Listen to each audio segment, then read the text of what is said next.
क्षेत्रीय अध्यक्ष श्री सत्येंद्र सिसोदिया जी, भारतीय जनता पार्टी के जिला के अध्यक्ष श्री भूपेंद्र चौहान जी, राष्ट्रीय लोकदल के जिला के अध्यक्ष श्री नागेंद्र कुमार जी, जिला प्रभारी और क्षेत्रीय महामंत्री भारतीय जनता पार्टी श्री हरिओम शर्मा जी, लोकसभा प्रभारी बिजनौर सुनील भराला जी, संयोजक श्रीमती कमलेश सैनी जी, हमारे माननीय विधायकगण श्रीमती सुची चौधरी जी, अशोक राणा जी, प्रदेश सरकार में मेरे सहयोगी मंत्री श्री दिनेश खटीक जी, एमएलसी श्रीमती वंदना वर्मा जी, जिला पंचायत अध्यक्ष श्री साकेंद्र प्रताप सिंह जी, जिला पंचायत अध्यक्ष नगर पालिका के अध्यक्ष आज के इस कार्यक्रम में हम यहाँ पर जिन महानुभावों के लिए आप सबका आशीर्वाद प्राप्त करने के लिए आए हैं, लोकसभा क्षेत्र बिजनौर से राष्ट्रीय लोकदल और भारतीय जनता पार्टी के संयुक्त प्रत्याशी के रूप में आपके बीच में उपस्थित हैं श्री चंदन चौहान जी।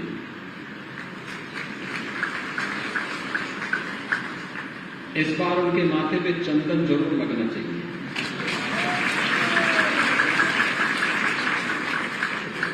देखिए, इसी को संजोग कहते हैं।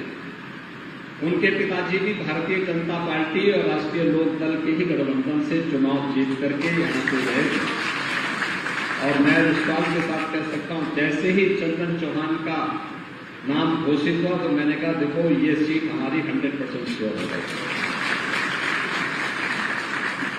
और ऐसे ही लोकदल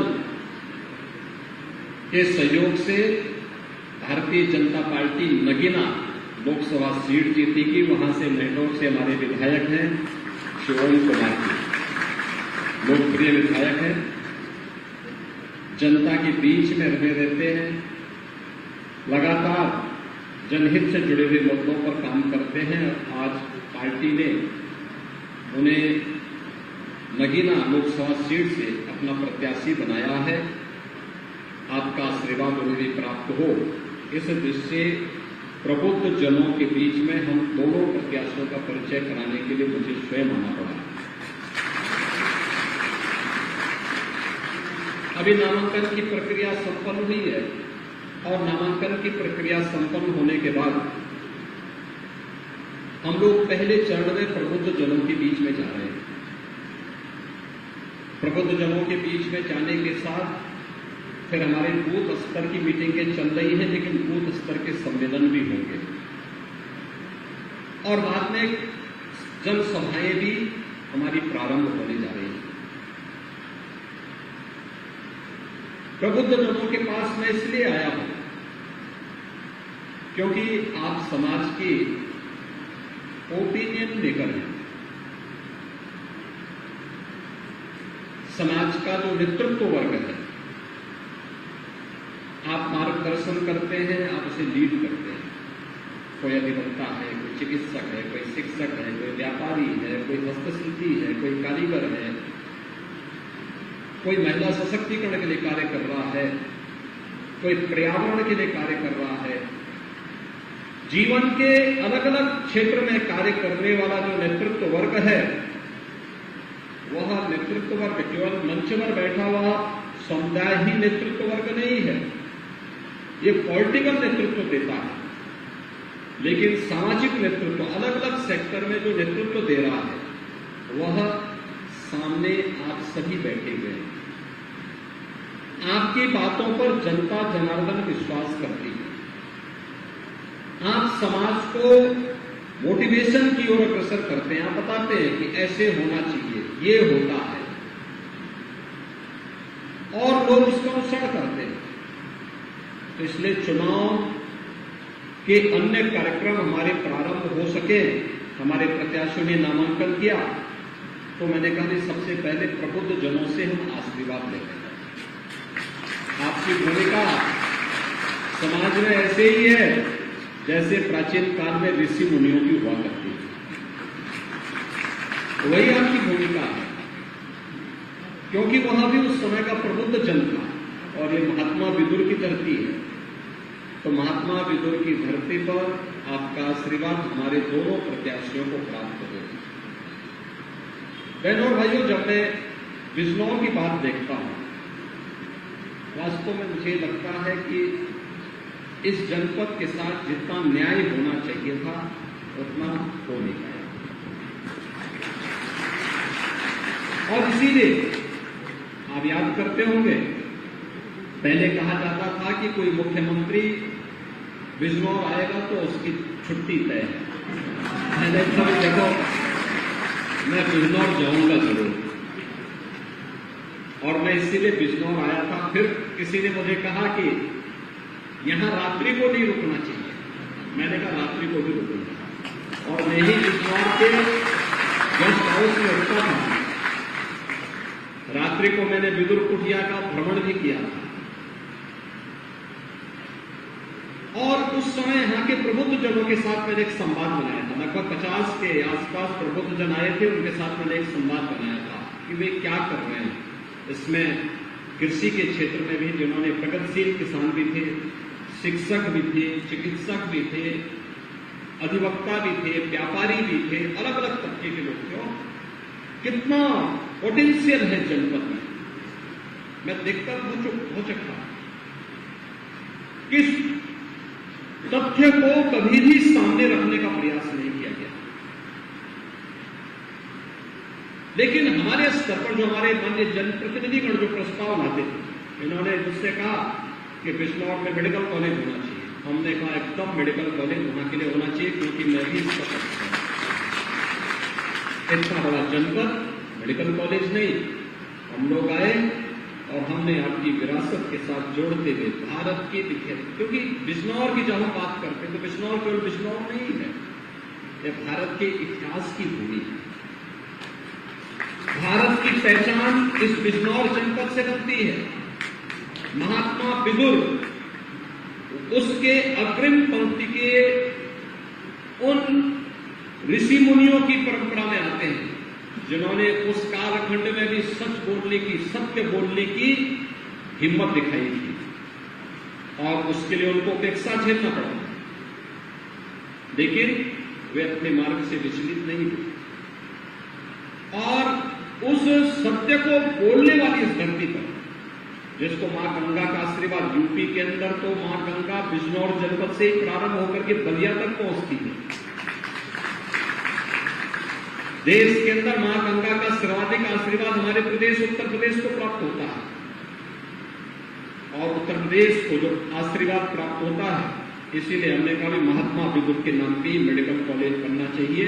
और आज मैं आपको बधाई दूंगा कि आपका मेडिकल कॉलेज बनकर के तैयार हो चुका है। अब आप देखें, मेडिकल कॉलेज के साथ साथ यहाँ की सड़कों को, हाईवे, 4 लेन की कनेक्टिविटी कितनी अच्छी बेहतरीन कनेक्टिविटी के साथ हो रही है। यहां पर अन्य हरेक सेक्टर में यहां की ओडीओपी आज एक नई पहचान बना रही है, और उस पहचान को बनाए रखने के लिए ही आज हम सब एक बार फिर से आपके पास आए। याद रखना, हम प्रबुद्ध जनों की कुछ कमियां होती हैं, जो चंदन चौहान ने भी कहा एक दिन कि हम लोग बड़ी बड़ी बहस कर लेते हैं, चर्चा कर लेते हैं, ऐन वक्त पर हम लोग आलसी हो जाते हैं, वोट डालने नहीं जाएंगे, लोगों को बताएंगे लेकिन स्वयं पीछे हटेंगे।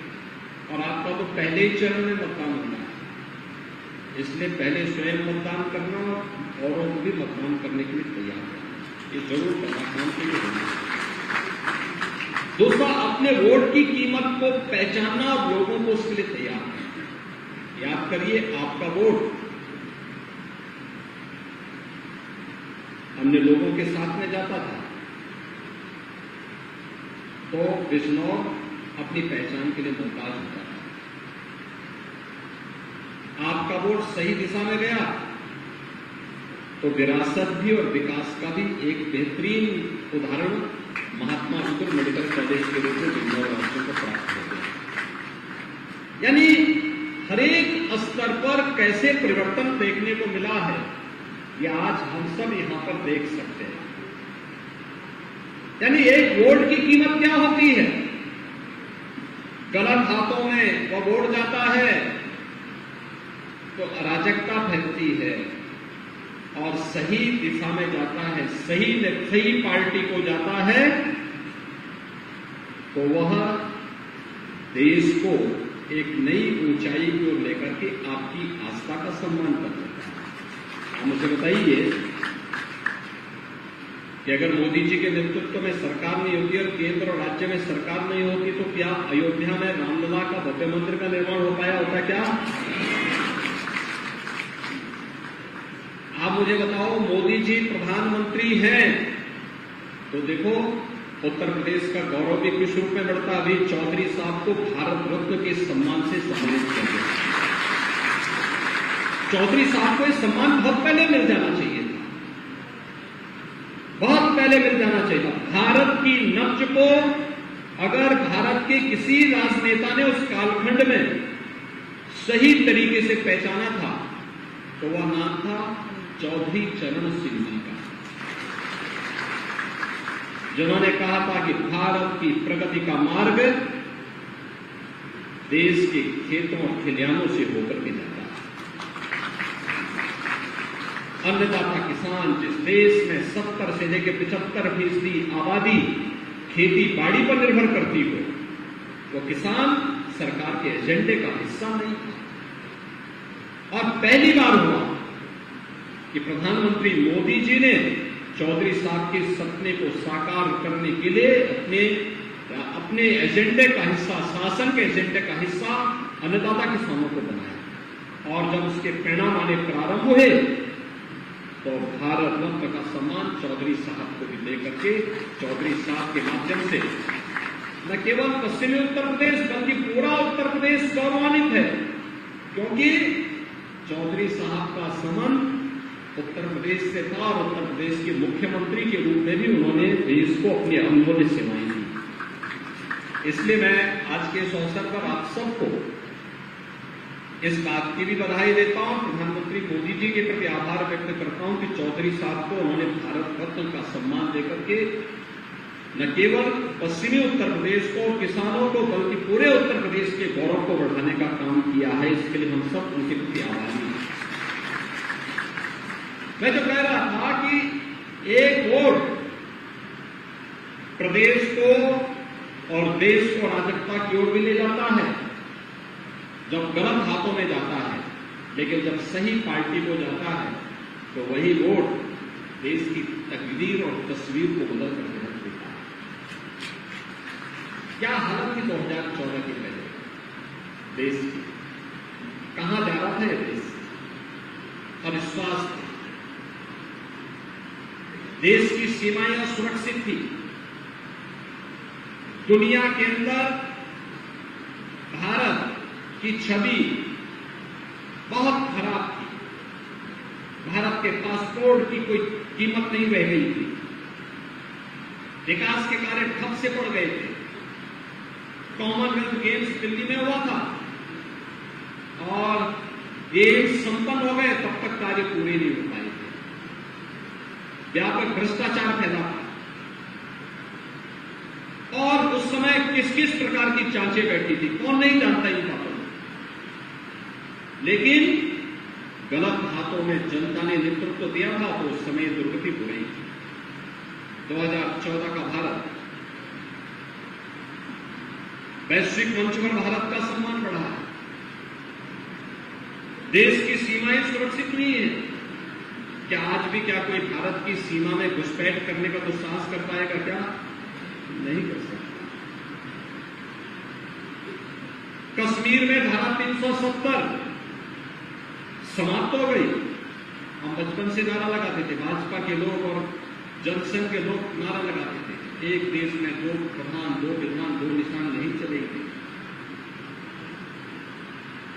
हम नारा देते थे जहां बलिदान हुए मुखर्जी वो कश्मीर हमारा है। डॉक्टर श्यामा प्रसाद मुखर्जी ने कश्मीर के लिए अपने आप को बलिदान किया और पहली बार 1952 के बाद पहली बार कश्मीर में, क्योंकि कश्मीर में धारा 370 देश के अंदर उग्रवाद और आतंकवाद का कारण भी थी और हमारे सुरक्षा बलों के जवानों को पत्थरबाजी के माध्यम से उन्हें चोटिल करने का काम भी करती थी। एक झटके में मोदी जी के नेतृत्व में केंद्र की सरकार ने धारा 370 को समाप्त किया, पत्थरबाजी भी समाप्त हो गई, आतंकवाद भी हमेशा के लिए समाप्त हो गया। कश्मीर से धारा 370 हटने का मतलब एक देश में एक विधान होगा, एक प्रधान होगा, एक निशान होगा। एक प्रधान एक निशान का भाव जिस प्रभावी ढंग से देश के अंदर लागू हुआ है, आज हम सबके सामने है। आराम से बैठोगे, कोई बात नहीं। अरे अच्छा है आप चुनाव नहीं लड़ रहे हैं, क्योंकि चुनाव लड़ते समय कुर्सी पूरी होती तो लोग बड़ी बात करते हैं। लेकिन धारा 370 समाप्त हो गई, अयोध्या में आस्था का सम्मान हो गया। गलत हाथों में उड़ जाता है तो कर्फ्यू लगता है और सही हाथों में जाता है तो कावड़ यात्रा भी निकलती है।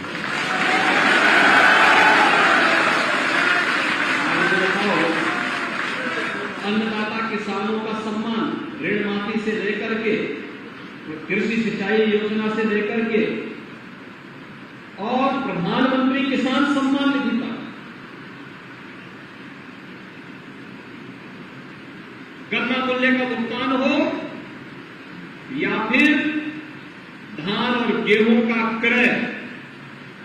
पहले बिचौलिए लेते थे, किसान देखता रह जाता था। आज एमएसपी से ज्यादा दाम अन्नदाता किसान को मार्केट में प्राप्त हो रहा है और हम भी इस बात को कहते हैं, जहां किसान को लाभ हो, किसान को अपनी फसल बेच दीजिए। यानी सही दिशा में सरकार चलती है। एक वोट देश के विकास को रुद्ध भी कर सकती है, आतंकवाद और अलगाववाद को बढ़ाती भी है और वोट सही हाथों में जाता है, देश की तस्वीर और तकदीर को भी बदल करके रख देता है। और इसी के लिए आपसे अपील करने के लिए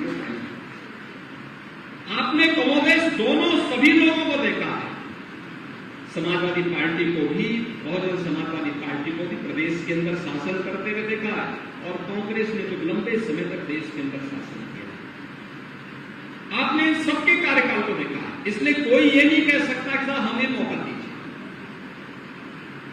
आज तो आपके पास एक अवसर है कहने के लिए कि भाई सबको अवसर मिला और सबसे अच्छा कार्यकाल मोदी जी। आपको देखो कितना मोदी की गारंटी आज देश के अंदर छा रही है। मोदी की गारंटी का मतलब 12 करोड़ अन्नदाता किसान को, 12 करोड़ अन्नदाता किसान को प्रधानमंत्री किसान सम्मान निधि का लाभ, 4 करोड़ गरीबों को सिर ढकने के लिए प्रधानमंत्री आवास योजना की सौगात, 80 करोड़ गरीबों को देश के अंदर और अकेले उत्तर प्रदेश में 15 करोड़ गरीबों को फ्री में राशन की सुविधा का लाभ, 12 करोड़ गरीबों को देश के अंदर आयुष्मान भारत में 5 लाख रुपए की स्वास्थ्य बीमा का कवर, 10 करोड़ गरीबों को प्रधानमंत्री उज्ज्वला योजना में फ्री में रसोई गैस का सिलेंडर, 12 करोड़ गरीब परिवारों को एक शौचालय की सौगात, पीएम विश्वकर्मा योजना के अंतर्गत लाखों हस्तशिल्पियों को प्रशिक्षण के साथ साथ उन्हें टूल किट उपलब्ध करा करके सरकार की सहायता के साथ जोड़ना। यानी मोदी की गारंटी देश के अंदर बिना भेदभाव के देश के हर नागरिक के जीवन को सम्मान और स्वाभिमान के साथ आगे बढ़ाने की गारंटी है, सुरक्षा की गारंटी है, समृद्धि की गारंटी है। और हम लोग इसीलिए कहते हैं